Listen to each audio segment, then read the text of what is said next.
हाय दोस्तों, कैसे हो? ठीक हो? मैं भी ठीक हूँ। आज का जो विषय है वो टॉर्ट का है, विकेरियस लाइबिलिटी के बारे में। विकेरियस लाइबिलिटी होता क्या है? सपोज कीजिए 3 व्यक्ति हैं, ए बी सी। ठीक है, ए बी सी हैं। बी के द्वारा क्या होती है कि गलती होती है, और बी क्या है? ए का अधीनस्थ है। तो टॉर्ट में यह माना जाता है कि अगर बी ए का अधीनस्थ है और बी के द्वारा गलती होती है तो भरपाई कौन करेगा? ए करेगा। सी की भरपाई कौन करेगा? ए करेगा। यही है विकेरियस लाइबिलिटी, इससे ज़्यादा कुछ नहीं है। लाइबिलिटी या टॉर्ट के बारे में जो है, इसकी थोड़ी सी इतिहास के बारे में हम समझें तो प्लूटो के पास जाएं तो प्लूटो ये कहते हैं कि होना तो यह चाहिए कि जिसने गलती किया है भरपाई वही करेगा। लेकिन टॉर्ट क्या है? लिविंग सब्जेक्ट है। ये समय के साथ बदलने वाला सब्जेक्ट, ये समय के साथ चलने वाला। ये जो आज से 100 साल पहले था वो अभी नहीं है और आगे 100 साल बाद नहीं होगा। तो ऐसे क्या हुआ कि ब्रिटेन में क्या नॉर्मन साम्राज्य जब स्थापित हुई तो उन्होंने इस चीज़ को थोड़ा सा बदला। उन्होंने कहा कि नहीं, क्या करो कि जो ये बात है 13वीं शताब्दी की। उन्होंने कहा कि क्या करो कि जो सर्वेंट हैं वो और या फिर जो स्लेव हैं उनके द्वारा की गई गलती की भरपाई उनके मालिक से करवाओ। और इसके पीछे तर्क क्या था? इसके पीछे तर्क क्या था कि जो मालिक क्या होता है वो मालिक के लिए ही काम करते हैं, ना कि अपने स्वेच्छा से या अपने लिए। तो ये हो गया, बात आई गई हुई और ये स्थापित हो गई। लेकिन फिर 17वीं शताब्दी में जब अदालतें बननी शुरू हुई और अदालतों का प्रभावी रूप सामने आया और विधि एक क्रमबद्ध तरीके से तैयार होने लगी, तो उस टाइम एक जस्टिस आए, सर जॉन हॉल्ट। उन्होंने कहा कि ऐसा करते हैं, इस चीज़ को और थोड़े से अच्छे से समझाते हैं। यानी देखिए 17वीं शताब्दी क्या हुई और 13वीं शताब्दी में क्या अंतर है? 13वीं शताब्दी में साम्राज्य बन रहे थे। ठीक, 17वीं शताब्दी का आरंभ या उसके पहले या उसके बाद क्या होना शुरू हुआ था कि अब साम्राज्य पतन की तरफ जा रहे थे। साम्राज्य अब खत्म हो रहा था, अब राष्ट्रों का उदय हो रहा था। तो अदालतें भी मजबूत हो रही थी। तो यह कहा गया कि ऐसा कीजिए कि अब स्लेव वाली कंसेप्ट, मतलब ये भावार्थ में समझने के लिए है कि स्लेव वाली कंसेप्ट तो अब खत्म हो रही थी क्योंकि राष्ट्र बन रहे थे, राष्ट्र में स्लेव नहीं थे। सर जॉन हॉल्ट साहब ने क्या कहा कि मास्टर को तो लायबल रखिए, कोई दोहरा नहीं, लेकिन क्या सभी कार्यों के लिए लायबल रखेंगे? नहीं, ये मत कीजिए। क्या कीजिए? वहाँ जब सर्वेंट के द्वारा की गई उन गलतियों के लिए ही केवल मास्टर को लायबल रखिए जिनके होने के उपरांत मास्टर को लाभ होता हो। बस ये चीज़ को उन्होंने जोड़ दिया सर जॉन हॉल्ट साहब ने कि सिर्फ वैसे कार्य जिससे मास्टर को लाभ होता हो के उपरांत अगर कोई टॉर्ट होता है तो मास्टर लायबल होगा, अन्यथा नहीं होगा। यहाँ एक चीज़ और समझना है, मतलब ये कि मास्टर के लाभ के लिए यहाँ छिपी हुई एक लाइन यह है, क्या है कि ड्यूरिंग वर्क, मतलब काम करने के दौरान ही। ऐसा नहीं कि सर्वेंट छुट्टी पे गया हुआ है 2 दिन के लिए और वहाँ उसने कुछ कर दिया तो भी लायबल मानेंगे। तो ये 2 चीज़ें करना है कि ड्यूरिंग वर्क रखना और मास्टर का लाभ रखना। यही चीज़ हमको अंत तक लेकर चलना है, अंत तक, यानी इस वीडियो तक, या जब तक इसमें नए कुछ बदलाव नहीं आते। ठीक है, सर जॉन हॉल्ट ही जो हैं, इनको क्या कहा जाता है? विकेरियस लाइबिलिटी का फाउंडर कहा जाता है। ये काम हुआ था आपको 17वीं शताब्दी में। केस था आपका ट्यूबरविले वर्सेस स्टाम का। ठीक है, जब ये चीज़ें हो गई फिर आते हैं सैलमन साहब।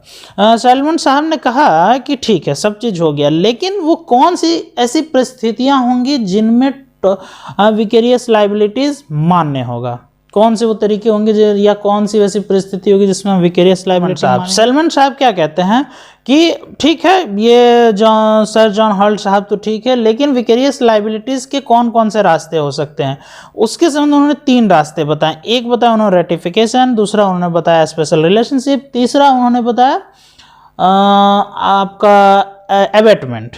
ठीक है, तो जब ये 3 चीज़ें हो रही थी तो रेटिफिकेशन में क्या था कि रेटिफिकेशन में ये था जहाँ मालिक जो था या जो भी मतलब अपने अधीनस्थ जिस व्यक्ति को रखा हुआ था, वो व्यक्ति अगर कोई गलती करता है तो मालिक स्वेच्छा से मान लेता था कि हमने इस तरह का कार्य करने का आदेश खुद ही दिया था। वो रेटिफाइड कर लेता है या अनुमोदित कर देता है, अनुसमर्थन कर देता है, तो ऐसी चीज़ें क्या होंगी, तो फिर ये सीधे सीधे विकेरियस लायबिलिटी में चल जाती हैं, जहां वो बीच वाले व्यक्ति को यानी ए बी सी, बी को छोड़ दिया जाता है और सी किससे हर्जाना लेता है, ए से, और ए किससे हर्जाना देता है, सी को। ठीक है। और एबेटमेंट हम लोग आगे आईपीसी में भी चल के पढ़ेंगे, अन्य विषय में पढ़ेंगे। कुल मिलाकर आप ये समझिए कि अगर ए बी सी डी हैं और ए बी सी मिलकर कोई गलती करता है तो इसमें क्या माना जाता है, इसमें जो मुख्य लायबिलिटी या मुख्य जो कर्ता धर्ता माना जाता है वो ए का माना जाता है। तो वही चीज़ यहाँ पर भी घूम फिर के आई है, ये थोड़ा समझने का विषय है। ये है लायबिलिटी बाई अबेटमेंट। और आता है स्पेशल रिलेशनशिप। स्पेशल रिलेशनशिप में वही जो हम लोग मास्टर स्लेव दिस दैट समझ रहे थे वही चीज़ है। वक्त क्या हुई, तेजी से बदला, औद्योगिक क्रांति हुई, साम्राज्य पतन हुआ, राष्ट्र बने, तो कई चीज़ें भी आई, एजेंसियां बननी शुरू हुई, अलग अलग तरह के समझौते होने शुरू हुए, उसी में तो कॉन्ट्रैक्ट बना, वरना कॉन्ट्रैक्ट की क्या जरूरत थी। कॉन्ट्रैक्ट एक्ट जो बना वो औद्योगिक क्रांति के ही परिणाम स्वरूप बना, वरना कॉन्ट्रैक्ट की कोई जरूरत नहीं थी। तो जब ये हुआ, अच्छा एक चीज़ हम बता दें कि रेटिफिकेशन वाले में, लायबिलिटी ऑफ रेटिफिकेशन में जो लीडिंग केस है वो है विल्सन वर्सेस टेमनम 1845 का। इसमें दो ऐसे कंडीशन बताए गए थे जिसमें क्या हुआ था कि मालिक रेटिफाइड करता था तो माना जाता था कि वो समर्थन हुआ है, दो वो मालिक उत्तरदायी हुआ है। दो तीन कंडीशन क्या था, जैसे ये है कि वो आदेश करे, वो मान ले, एक्ट जो हो इलीगल हो, तो ये सब चीज़ें क्या होती हैं, आपका रेटिफाइड होती हैं। और रेटिफाइड जैसे होंगी मालिक के द्वारा तो फिर विकेरियस लायबिलिटी के अंतर्गत आ जाएगा। ठीक है। अब हम लोग आते हैं liability arising out special relationship. इसको हम लोगों ने 4 भागों में डिवाइड किया, हम लोगों ने यानी मैंने 4 भागों में किया। एक हो गया प्रिंसिपल एंड एजेंट, दूसरा हो गया पार्टनर, तीसरा हो गया मास्टर एंड सर्वेंट, चौथा हो गया इंडिपेंडेंट कैरेक्टर। सभी लोग सभी जगह पढ़ाएंगे, चारों पढ़ाएंगे, लेकिन मैंने ऐसे डिवीजन बनाया। प्रिंसिपल एंड एजेंट में क्या होता है, जब एजेंसी बनती है तो उसमें एक प्रिंसिपल होता है और बाकी एजेंट होते हैं।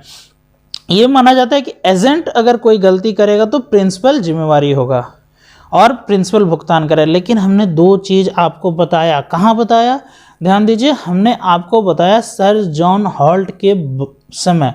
यानी ये चीज़ क्या था कि एक तो गलती नौकर करेगा तभी प्रिंसिपल और मास्टर जिम्मेवार होगा, और दूसरा अपने कार्य के दौरान, अपने कार्य के दौरान मतलब सिर्फ अपने कार्य के दौरान, जो उसे कार्य दिया गया उसे करने के दौरान अगर कुछ होता है। इसमें 2 इंपॉर्टेंट केस है जिससे आप समझ जाइएगा।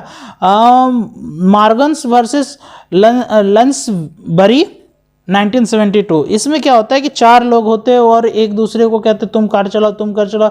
लास्ट में एक आदमी क्या होता है, कार चलाने को तैयार हो जाता है, जो ड्रिंक किया होता है और सभी को मालूम है कि वो किया हुआ है, और जो कार चलाता है वो कार का मालिक नहीं है और उससे एक्सीडेंट हो जाता है। तो क्या जो कार का मालिक है, जो उसी कार में बैठा है, वो जिम्मेवार होगा? नहीं होगा। वो जिम्मेवार होगा, लेकिन जो कार चला रहा है वो जिम्मेवार नहीं होगा। क्यों? क्योंकि उसने मना किया हुआ है, वो सभी जानते हैं कि वो ऐसा कर रहा है लेकिन फिर भी वो करवा रहे, तो ऐसे में मास्टर लायबल होगा। इसी तरह एसबीआई वर्सेस श्यामा देवी 1978 का इंडियन केस था, जहां इसको ये बताया गया, इसी को वेरीफाई किया गया दूसरे तरीके से। इसमें ये कहा गया क्या कि एक एसबीआई एजेंट ने पैसा लेके और बैंक में जमा करने की भार उठाया, श्यामा देवी के हस्बैंड से पैसा लेकर कि मैं जमा कर दूंगा, लेकिन किसी कारण से वो जमा नहीं कर पाया। बाद में श्यामा देवी ने एसबीआई के ऊपर ही केस ला दिया कि तुम दो। तो यहाँ पर कोर्ट ने ये कहा कि चूंकि उसके द्वारा किया गया कार्य उसके अथॉरिटी के अंदर नहीं था, फिर भी आपने उसे दिया और उसने ले लिया, तो यहाँ पर और कुछ भी बनता है लेकिन विकेरियस लायबिलिटी नहीं बनता। यानी समझ रहे हैं, कार्य उसके द्वारा किया जाना चाहिए जिसमें मास्टर का लाभ हो, कार्य के दौरान किया जाना और उसके अथॉरिटी के अंतर्गत ही किया जाना चाहिए, या फिर उसके मास्टर के द्वारा अथॉरिटी भले ही क्षणिक समय के लिए दिया गया हो लेकिन दिया जाना चाहिए, तभी जिम्मेवार होगा। ये हो गया आपका प्रिंसिपल एंड एजेंट के बीच का विकेरियस लायबिलिटी। दूसरा आता है पार्टनर के बीच।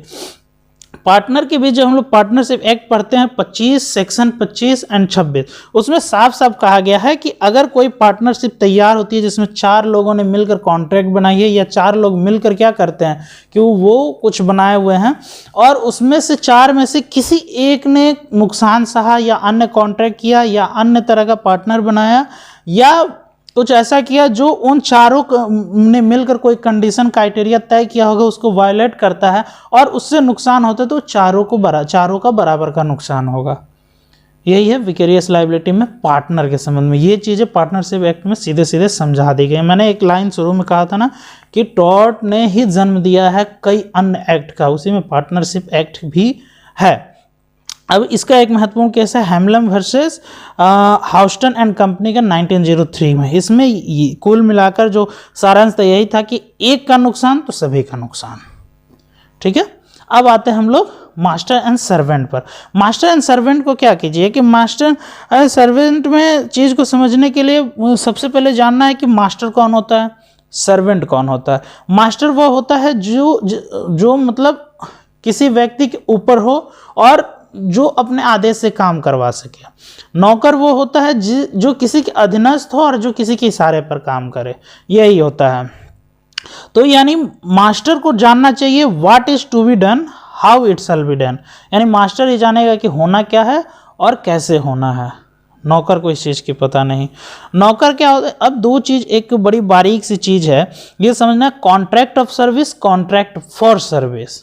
कॉन्ट्रैक्ट फॉर सर्विस ये क्षणिक होता है या फिर एक दूसरी चीज़ होती है जिसमें जिसने कॉन्ट्रैक्ट लिया होता है वो आज़ाद होता है। लेकिन कॉन्ट्रैक्ट ऑफ सर्विस में क्या होता है कि इसमें आज़ादी जैसी चीज़ नहीं होती, वो नौकर होता है व्यक्ति। तो ये चीज़ें हैं। अब इसमें 3-4 कंडीशन ये बताया गया कॉन्ट्रैक्ट ऑफ सर्विस में। एक थैंकरटन नाम के जूरिस्ट थे, उन्होंने बताया। और उसके बाद एक Reddy mixed concrete versus minister of pension and national insurance 1968 का केस था, जिसमें 3 ऐसे कंडीशन बताए गए जिसमें यह कहा गया कि कॉन्ट्रैक्ट ऑफ सर्विस क्या होता है। तो ये है the servant agree that he will provide his own work, और दूसरा है he will be subject to the other control, तीसरा है other province of the contract are consist. ठीक है, ये 3 चीजें। एक चीज हमें बहुत अच्छे तरह समझ लेना चाहिए कि मास्टर सर्वेंट के बीच में विकेरियस लायबिलिटी को डिफाइन कर देना और कोई गोल्डन रूल नहीं है, कोई एक तय पैमाना हो ही नहीं सकता कॉन्ट्रैक्ट ऑफ सर्विस का। ठीक है, तो हर एक केस के साथ परिस्थिति बदलती है, बताया ना, टॉर्ट है ये। सबसे पहले आते हैं लैंडिंग ए सर्वेंट। इसमें क्या होता है कि मतलब जो मान लीजिए कि एक बहुत बड़ा मालिक है, उसने एक नौकर रखा हुआ, उसने एक और नौकर को रखा हुआ है और गलती उसके द्वारा होती, तो क्या मालिक जिम्मेवार होगा? इसी में एक केस है मर्सी डॉक्स वर्सेस ग्रिफिथ। इसमें क्रेन केस था। क्रेन केस में क्या हुआ था कि जो नौकर था, जो बड़ा नौकर था, उसने एक अन्य नौकर को रखा हुआ था क्रेन चलाने के लिए और क्रेन पलट जाती है, तो क्या इसमें कौन जिम्मेवारी होगा, क्रेन का मालिक या इसका? तो इसमें यह माना गया कि इसमें जो होगा ये मालिक ही जिम्मेवार होगा। ठीक है, इसमें मालिक को जिम्मेवार माना गया था। फिर द स्कोप ऑफ एम्प्लॉयमेंट, ये क्या, master will only be held liable for such tort as committed by the servant in the course of employment. दूसरा है द स्कोप ऑफ एम्प्लॉयमेंट। इसमें ये चीज़ की गई कि जैसे हमने बार बार कहा ना कि 2 कंडीशन याद रखी गई, कार्य के दौरान और मास्टर के लाभ के लिए। तो इसमें वही चीज़ है कि अगर कार्य के दौरान टॉर्ट होता है तो और अथॉरिटी, उसकी अथॉरिटी भी होनी चाहिए, तो मास्टर लायबल होगा, अन्यथा मास्टर लायबल नहीं होगा। ये तो अभी तक की चीजें थी। उसके बाद क्या है कि केयरलेसनेस ऑफ सर्वेंट, यानी अगर सर्वेंट कोई केयरलेसनेस करता है तो क्या मालिक जिम्मेवार होगा? हाँ, इसका केस है क्या, विल्सन वर्सेस जॉन्स 1865 का। इसमें साइन बोर्ड लगाने का कुछ कंडीशन था, जो जिसने भी साइन बोर्ड लगाया उसने अच्छे से नहीं लगाया और किसी को चोट आई, टॉट हो गया, कुछ हुआ, इसमें मास्टर को लायबल माना गया। उसके बाद आता है century insurance company versus northern Ireland RT board 1942। इसमें क्या होता है कि इसमें जो बस का ड्राइविंग होता है वो रॉन्ग तरीके से किया जाता है, शायद पार्किंग के लेके या किसी और संबंध में, तो इसमें ये माना जाता है क्या लायबल होगा मास्टर? यहाँ तो मास्टर है नहीं, वहाँ माना गया हाँ होगा। फिर मिस्टेक ऑफ सर्वेंट, अगर सर्वेंट से मिस्टेक होता है तो इसका एक इंपॉर्टेंट केस है Bayley versus Manchester Sheffield and railway 1882 का। इसमें ये कहा गया था कि इसमें जो ये तय बनाया गया था कि कोई एक ऐसा व्यक्ति है जो ये तय करेगा कि कोई पैसेंजर गलत ट्रेन में ना बैठ जाए, लेकिन उसने स्वयं ही किसी और को गलत ट्रेन में बैठा दिया, तो क्या मास्टर लायबल होगा? रेलवे एजेंसी लायबल होगी? हाँ होगी, क्योंकि वो उसकी अथॉरिटी की चीज़ है और वो नहीं कर पाया। और मास्टर को पता होना चाहिए कि वो जो जिसने उसे रखा है वो कर पाएगा कि नहीं कर पाएगा। जैसे हमने पढ़ा ना, मास्टर नो, 2 कंडीशन जो पढ़े थे। अब आता है फ्रॉड ऑफ सर्वेंट। अगर सर्वेंट फ्रॉड कर देता तो क्या मास्टर लायबल होगा? यहाँ एक है नहीं, सीधी सी चीज़ है नहीं, ठीक है।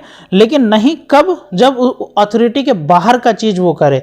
यानी अगर व्यक्ति ने सर्वेंट को रखा हुआ है, जैसे श्यामा देवी के केस में देखें कि उस चीज़ के लिए वहाँ उसने फ्रॉड किया, लेकिन क्या होता है वो पैसा नहीं जमा करता तो फ्रॉड हुआ, लेकिन वो लायबल नहीं होती, ठीक। लेकिन अगर वहीं क्या होता है कि वो पर्ची उर्ची उसे मिल जाती है और ऑफिस में जाके पैसा दिया गया रहेगा, तो वो क्या होगा? वो फिर मास्टर लायबल हो जाएगा। अथॉरिटी की बात है यहाँ।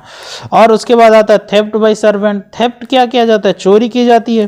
तो चोरी क्या होती है? Morris versus C.W. Martin and sons LTD 1966 का केस है। इसमें क्या कह रहा है कि अगर कोर्स के दौरान चोरी की गई है, इस केस का मूल मीनिंग यही है कि मास्टर तो लायबल होगा भाई जी, ये सही है। लेकिन अगर वो नौकरी के दौरान या मास्टर के लाभ के लिए चोरी की जा रही है तब तो ठीक है, तब तो मास्टर लायबल हो। लेकिन अगर कार्य के दौरान नहीं हो रहा है, यानी उस पूरे ड्यूरेशन, कोर्स के दौरान ड्यूरेशन नहीं हो रहा है और मास्टर के लाभ के लिए भी नहीं हो रहा है, तो जिम्मेवार मास्टर की नहीं है। उसी तरह आता है क्या? एक आता है outside course of the employment में क्या होता है कि क्या ऐसा कुछ अगर एम्प्लॉयमेंट के बाहर या ऐसी किसी परिस्थिति में क्या कोई होता है तो उसमें लायबल होगा? तो नहीं जी। जैसे श्यामा देवी का, श्यामा देवी में पैसा क्या दिया गया था? घर पे पहुंचाया गया था या कहीं और दिया गया था, ठीक है। तो यही चीज़ है कि नहीं। इसमें एक और Breivik versus English joint stock bank का केस है 1867 का, ठीक है। उसमें क्या होता है कि उसमें जो नौकर होता है या एजेंट होता है वो कुछ ऐसा काम करता है जिससे क्या होता है कि मास्टर का कोई लाभ नहीं, अपने पर्सनल लाभ के लिए करता है, तो ऐसे में मास्टर लायबल नहीं है, ठीक है। अब इसी में एक चीज़ आ जाता है कि मान लीजिए ये सभी चीज़ें हो गई। अब मान लीजिए कि जो सर्वेंट है वो एक ड्राइवर है और वो अननोन पर्सन को क्या करता है? लिफ्ट करता है, तो क्या वो लायबल होगा? नहीं, क्योंकि वो क्या है? ऑथराइज नहीं है और विद इन कोर्स हो सकता है नहीं हो, लेकिन मास्टर का लाभ नहीं है, ये चीज़ है। लेकिन अगर मान लीजिए कि ड्यूरेशन ख़त्म हो गया, 10 से 4 की नौकरी है और 5 बजे क्या कहता है उसका मालिक, अगर कहता है कि मुझे कहीं छोड़ दो और वो छोड़ने जाता है, एक्सीडेंट हो जाता है, क्या यहाँ पर मास्टर लायबल होगा या कंपनी लायबल होगी? हाँ होगी। क्यों? क्योंकि सर्वेंट है जी। सर्वेंट का मतलब हमने बताया ना, एजेंट और सर्वेंट में अलग यही चीज़ है कि सर्वेंट क्या होगा? सर्वेंट को कोई ये जरूरी नहीं है कि मतलब एकदम वही चीज़ होगा, मास्टर आदेश कर सकता है, ये माना गया। ये केस था आपका पुष्पाभाई पुरुषोत्तम वर्सेस रंजीत का केस था 1977 का, ठीक है, जिसमें मैनेजर मर गया था और जिसमें अननोन पर्सन वाला जिसमें लायबल नहीं होगा वो आपका केस है Premvati versus state of Rajasthan 1977 का। इसमें ये लोग एंजॉय करने जाते हैं और हो जाता है, तो इसमें नहीं माना जाएगा। उसके बाद delegation of duty by servant, ठीक है। ये एक क्या है, ये 20वीं शताब्दी का, जैसे हमने कहा ना टॉट लिविंग सब्जेक्ट है, तो 20वीं शताब्दी का ये विषय है। 20वीं शताब्दी का विषय का कहने का अर्थ यह है कि इसमें और थ्योरी में थोड़ा एक्सटेंड किया गया, बढ़ाया गया। यानी कह रहा है कि ड्राइवर क्या कर रहा है, परमिटेड कर रहा है कंडक्टर को कि ठीक है तुम कर लो, इधर उधर मूव कर लो, हटा लो, ये कर लो। तो इसमें ये चीज़ मामला फंस के आता है कि अब क्या करें अगर गलती हो जाए तो यहाँ पे कंपनी को लायबल होगा, क्योंकि मास्टर ने जिसको दिया एक भरोसे के साथ दिया है कि वो उसकी मतलब मास्टर जानता है कि वो उसका ड्राइवर है और कैसा ड्राइवर है, तो इसलिए वो होगा। लेकिन इसी तरह का एक केस है सीताराम वर्सेस शांतनु परिषद 1986 का। यहाँ पर क्या होता है कि यहाँ पर कार धोने वाला गाड़ी पार्क करने लगता है और मास्टर वहाँ होता है, ऐसे में वो कुछ एक्सीडेंट हो जाता है, तो यहाँ पर मास्टर लायबल नहीं होगा, क्योंकि उसने नहीं दिया हुआ है उस चीज़ को, उसने वो ऑथराइज नहीं किया हुआ है, तो यहाँ पर लायबल नहीं होगा। इसी तरह आता है क्या, एक्सप्रेस प्रोविजन बाय मास्टर, यानी अगर कहीं कोई काम करने से मास्टर ने डायरेक्ट मना कर रखा है सर्वेंट को और फिर भी वो करता है तो ऐसे में मास्टर लायबल नहीं होगा। इसमें एक केस है लिम्पस वर्सेस लंदन जर्नल का, और एक ट्विन वर्सेस बेंस एक्सप्रेस लिमिटेड 1946 का। ठीक है, अब हम लोग आते हैं इंडिपेंडेंट कॉन्ट्रैक्टर क्या होता है। जैसे हमने 4 बांटा था ना, कौन कौन सा, प्रिंसिपल, एजेंट, सर्वेंट और आपका पार्टनर्स और इंडिपेंडेंट कॉन्ट्रैक्टर। तो हम ये समझते हैं कि सर्वेंट और इंडिपेंडेंट कॉन्ट्रैक्ट में क्या अंतर है, कि सर्वेंट वो कॉन्ट्रैक्ट ऑफ सर्विस है और इंडिपेंडेंट कॉन्ट्रैक्टर क्या है, कॉन्ट्रैक्ट फॉर सर्विस है। ठीक है, जैसे ये केस आपको समझना होगा कि बी गोविंद राजा वर्सेस एमएलए गोविंद राजा 1966 का केस है। इसमें क्या होता है कि इसमें गाड़ी धुलवाने को ले जाया जाता है और वहाँ पे कुछ हो जाता है। ठीक है, कुछ हो जाता है, तो ऐसे में गोविंद राजा क्या करते हैं कि वो केस कर देते हैं कि जो टॉट हुआ वो हमें चाहिए। इसमें टॉट वो गाड़ी के मालिक से मांगा जाता है। यहाँ कहा जाता है कि नहीं, ऐसा कुछ टॉट नहीं होगा, क्योंकि वो जो कार्य करने वाला वो इंडिपेंडेंट कॉन्ट्रैक्टर है और वो कॉन्ट्रैक्ट फॉर सर्विस है, कॉन्ट्रैक्ट ऑफ सर्विस नहीं है। अंतर क्या होगा, a servant is subject to control and supervision of his master, यानी वो हमेशा मास्टर की नजर में रहता है। इंडिपेंडेंट कॉन्ट्रैक्टर क्या है, is neither A servant nor agent of the employer. ठीक है, ये ना तो एजेंट है और ना ही सर्वेंट है, ये इंडिपेंडेंट है। तो इस वजह से क्या होगा, लायबल नहीं होता है। इसमें कुछ कंडीशन भी बताए गए थे, 5-6 कंडीशन है जिसमें मतलब कुछ एक्सेप्शन बनाए गए थे। उसके बाद ये हो गया आपका विकेरियस लायबिलिटी। एक और चीज़ है डॉक्ट्रिन ऑफ कॉमन एम्प्लॉयमेंट, ये आपको अगले वीडियो में बताएं क्योंकि पहले वीडियो बहुत लंबी हो गई है। तो उम्मीद करते हैं कि आप लोग पसंद आएगा, लाइक सब्सक्राइब करेंगे। धन्यवाद।